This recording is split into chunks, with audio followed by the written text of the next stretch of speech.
അഭിഷേകം പ്രാപിച്ചിട്ടും എത്രയോ വർഷങ്ങൾ, ഏകദേശം 38 വർഷങ്ങൾ ദാവീദ് എന്ന് പറയുന്ന ഒരു മനുഷ്യൻ ദൈവത്തിന്റെ പണിപ്പുരയിലായിരുന്നു. കഴിഞ്ഞ 38 വർഷവും, കാരണം അഭിഷേകം പ്രാപിച്ച് 2 വർഷമേ ആത്മാവുള്ളൂ ശൗലിന്, ബാക്കി 38 വർഷം ആത്മാവില്ലാതെയാ.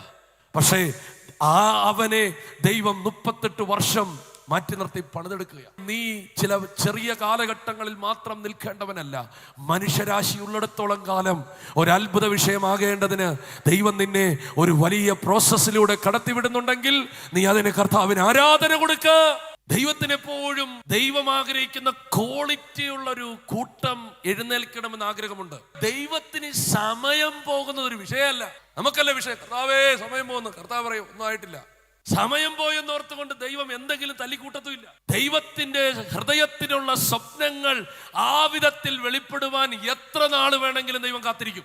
ദൈവത്തിന്റെ ഹൃദയത്തിലൊരു സ്വപ്നമുണ്ടെന്നേ, അതേ അവൻ പണി നിർത്തുള്ളൂ.